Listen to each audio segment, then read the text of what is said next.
Good morning అందరికీని. మార్కెట్‌లో ఇప్పుడు ఒక చిన్న స్కాల్ప్ చేద్దామని చెప్పి వెయిట్ చేస్తున్నాను. 1 minute time frame నిఫ్టీలోని.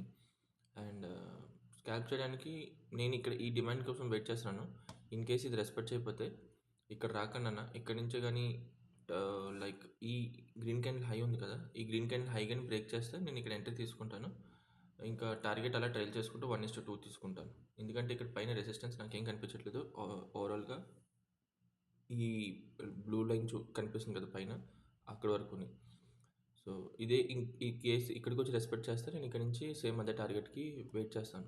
In case ఈ డిమాండ్ బ్రేక్ అయిపోయిందంటే నేను దీన్ని ఆపోజిట్గా అంటే డిమాండ్ టు సప్లై కన్వర్ట్ అయింది కాబట్టి సప్లైలో ఏదైనా ఎంట్రీస్ దొరికితే అక్కడ నుంచి ట్రైల్ చేసుకుంటూ వెళ్తాను. ఓకే, ఇక్కడ ఒక చిన్న సైకాలజీ కూడా లైక్ ఇప్పుడు నాది ఈ గ్రీన్ క్యాండిల్ ఉంది కదా, ఈ గ్రీన్ క్యాండిల్ లో బ్రేక్ అవ్వకూడదు. ఇన్ కేస్ ఈ గ్రీన్ క్యాండిల్ లో బ్రేక్ అయిందంటే మనం ఇక్కడ నుంచి ఈ పాయింట్స్ ఇక్కడ వరకు అంటే ఈ డిమాండ్ వరకు వస్తుందని చెప్పి కూడా ఒక టార్గెట్ తీసుకోవచ్చు. బట్ ఇది జస్ట్ ఒక సైకాలజికల్ పర్పస్గా చెప్తున్నాను. ఇన్ కేస్ ఇలా క్రియేట్ అయితే మాత్రం ఇలా చేయొచ్చు అని చెప్పి, అంతకుమించి ఇంకేం లేదు.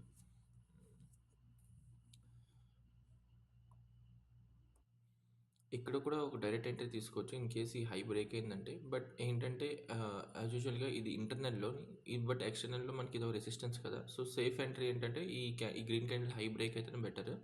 బట్ ఇన్ కేస్ కొద్దిగా రిస్క్ తీసుకుందాం అని అనుకుంటే ఈ గ్రీన్ క్యాండిల్ హై, ఇప్పుడు ప్రెజెంట్ ఉన్న గ్రీన్ క్యాండిల్ హై 123 క్యాండిల్ ఏదైతే ఉందో దాన్ని హై బ్రేక్ చేసిన ఎంట్రీ తీసుకోవచ్చు. బట్ మేక్ షూర్ ఇది 117 క్యాండిల్ హై బ్రేక్ అయితే ఇంకా బెటర్ అని నేను వెయిట్ చేస్తున్నాను. సో రెండిట్లోనే ఒకసారి ట్రై చేద్దాం ఎంట్రీ తీసుకొని వర్కౌట్ అవుతుందా లేదా అనేది. ఓకేనా, అదే ఇన్ కేస్ ఈ గ్రీన్ ఇప్పుడు మనం బుల్లి సైడ్ కోసం మాట్లాడుకున్నాం కదా, బీరీ సైడ్ కూడా మనం మాట్లాడుకుందాం. ఇన్ కేస్ ఇప్పుడు ప్రెజెంట్ ఉన్న ఈ 123 గ్రీన్ క్యాండిల్ ఏదైతే ఉందో దాని లోగాని బ్రేక్ అయిపోయిందంటే ప్రీవియస్ స్వింగ్ ఏదైతే హోల్డ్ చేసి పైకి పంపించడానికి వెళ్ళిందో ఇది కూడా ఫెయిల్యూర్ అయినట్టే కదా.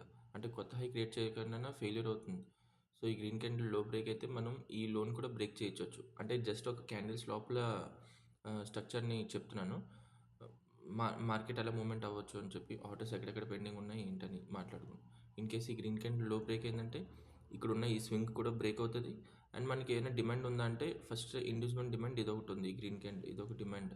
బట్ అదొక ఇండ్యూస్మెంట్ డిమాండ్, దానికంటేనా కింద నాకు ఒక ఫ్లిప్ డిమాండ్ ఉంది. సో రెండింటిలో ఏది రెస్పెక్ట్ చేస్తే అక్కడి నుంచి మళ్ళీ మనం ప్రో ట్రేడ్ ఏదైతే ఉందో బుల్లిష్కి దానికి వెళ్దాం. ఓవరాల్గా స్కాల్ప్ చేయడానికి మాత్రం మీకు మెన్షన్ చేశాను, బుల్లిష్కి అండ్ బేరిష్కి రెండింటికి ఎక్కడ బ్రేక్అవుట్ అయితే అక్కడికి మనం రెడీగా ఉందామని చెప్పి. సో మీకు ఒక చిన్న స్కాల్ప్ అని చెప్పాను కదా, ఆల్రెడీ ఈ 123 క్యాండిల్ ఏదైతే ఉందో దాన్ని బ్రేక్ అయితే మనం ఇక్కడ ఎంట్రీ తీసుకుందాం అని చెప్పి. అండ్ ఇది మన స్టాప్ లాస్ ఇక్కడ వరకు పెట్టుకోవాల్సి ఉంది. ఆల్రెడీ ఇక్కడ ఆర్డర్స్ అన్ని పెండింగ్ అయిపోయి ఫుల్ఫిల్ అయిపోయాయి కదా. సో అందుకని చెప్పి నేను ఇక్కడ ఎంట్రీ తీసుకున్నాను. అండ్ ఈ క్యాండిల్ ఏదైతే 123 క్యాండిల్ దాని కిందనే స్టాప్ లాస్ పెట్టి ఫస్ట్ టార్గెట్ ఏదైతే ఉందో అది దీన్ని హై బ్రేక్ చేయడం. అండ్ అదే విధంగా నేను ఇక్కడ స్కాల్ప్ చేశాను. మీరు చూసినట్టయితే 127కి ఎంట్రీ తీసుకున్నాను. 127 అంటే ఈ రెడ్ క్యాండిల్ హై బ్రేక్ చేసింది చూడండి, గ్రీన్ క్యాండిల్ హై బ్రేక్ చేసింది. సో ఇక్కడ ఎంట్రీ తీసుకున్నాను.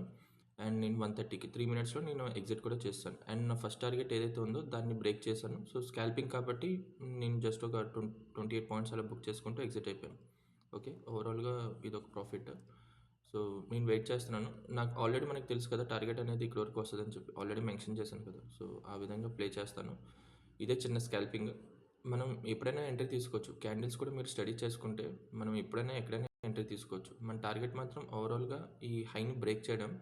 సో 146 పాయింట్స్ ఒకే రోజు వస్తుందని చెప్పి నేను అనుకోవట్లేదు. బట్ ఓకే, వెయిట్ చేసి చూద్దాం ఎండ్ ఆఫ్ ద డేకి టార్గెట్ రీచ్ అవుతుందో లేదనేది. స్కాల్పింగ్లో అయితే సక్సెస్ అయింది కదా. సో ఆల్మోస్ట్ తీసుకున్న ప్రీమియం కూడా డబల్ అయిపోయింది. ఇన్ కేస్ మనం హోల్డ్ చేసి ఉంటే మన టార్గెట్ వరకుని 72లో తీసుకునేది కాస్త 142 వరకు వెళ్ళింది, 142. సో దగ్గర ఆల్మోస్ట్ క్యాపిటల్ కూడా డబుల్ అయిపోయింది. బట్ ఇంకా ఓవరాల్గా ప్రీమియంలో చూస్తే మనం చార్ట్లో చూస్తే ఇండెక్స్ చార్ట్లో ఇంకా టార్గెట్ రీచ్ అవ్వలేదు. 50% రీచ్ అయింది, 50+. ఇంకా 40% ఉంది. సో అవకాశాలు ఉన్నాయి హైని బ్రేక్ చేయడానికి. సో ప్రీమియంలో ఆల్మోస్ట్ చూడండి 200+ పాయింట్స్ వెళ్ళింది, ఆల్మోస్ట్ 190 పాయింట్స్. సో మనం అనుకునే టార్గెట్ కూడా ఇండెక్స్లో రీచ్ అయిపోయింది. హైని ఏదైతే బ్రేక్ చేయాలనుకున్నామో అది బ్రేక్ అయిపోయింది. సో 146 పాయింట్స్ కూడా గ్రాప్ చేసుకున్నాం మనం. ఓకేనా, అంటే నార్మల్గా అయితే స్కాల్పింగ్ నేను చేసుకున్నా, బట్ ఓవరాల్గా మన సైకాలజీ అయితే కరెక్ట్గానే వర్క్ అయింది. సో ఇంతే వీడియోలో. Thank you.